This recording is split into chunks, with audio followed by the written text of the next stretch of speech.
মাগরিবের নামাজের পরে কারো সঙ্গে কথা না বলে একটি দোয়া 7 বার পড়লে আল্লাহ পাক রব্বুল আলামিন আপনার দোয়া কবুল করবেন, ঋণ মুক্তির ব্যবস্থা করে দিবেন, অভাব আল্লাহ তাআলা দূর করে দিবেন।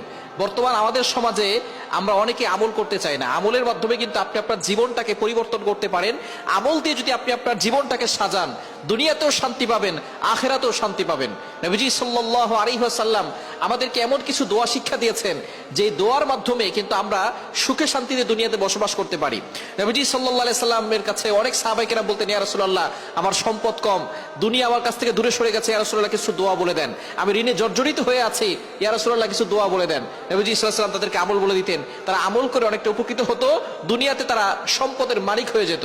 সুতরাং আপনি যদি অভাব দূর করতে চান এবং ঋণ থেকে মুক্তি পেতে চান, অনেকে ঋণের জ্বালায় জর্জরিত হয়ে গেছে, ঋণের বোঝায়, ঋণের টেনশনে তাদের চোখে ঘুম আসে না। অনেকে লোন নিয়েছে, ঋণ পরিশোধ করতে পারছেন না।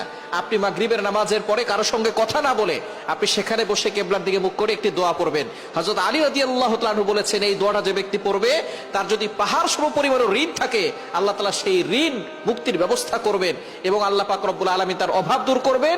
যখন আপনি ঋণ মুক্তি হবে তখন আপনি আস্তে আস্তে সম্পদশালী হতে পারবেন। সুতরাং দোয়াটি হচ্ছে, আল্লাহুম্মা কফিনি বিহালালিকা আন হারামিক ওয়াগনিনি বিফদলিকা আম্মান সিওয়াক। এই দোয়াটা মাগরিবের নামাজের পরে কতবার পড়বেন? 7 বার পড়বেন। 7 বার পরে আল্লাহর কাছে দোয়া করবেন, দেখবেন আল্লাহ তাআলা আপনার সকল দোয়াগুলো কবুল করবেন, আল্লাহ আপনার অভাব দূর করবেন, বিপদ আপদ থেকে আল্লাহ হেফাজত করবেন। মাগরিবের নামাজের পরে আমলটি করবেন, ফজরের নামাজের পরেও আমলটি করতে পারেন। এছাড়া যদি ঋণ আপনার বেশি হয়ে যায়, সব সময় দোয়াটি পড়বেন, আল্লাহুম্মা কফিনি বিহালালিকা আন হারামিক ওয়াগনিনি বিফদলিকা আম্মান সিওয়াক। আল্লাহ পাক রব্বুল আলামিন আপনার ঋণ মুক্ত করে দিবেন, আল্লাহ তাআলা অভাব দূর করবেন, সম্পদশালী বানিয়ে দিবেন।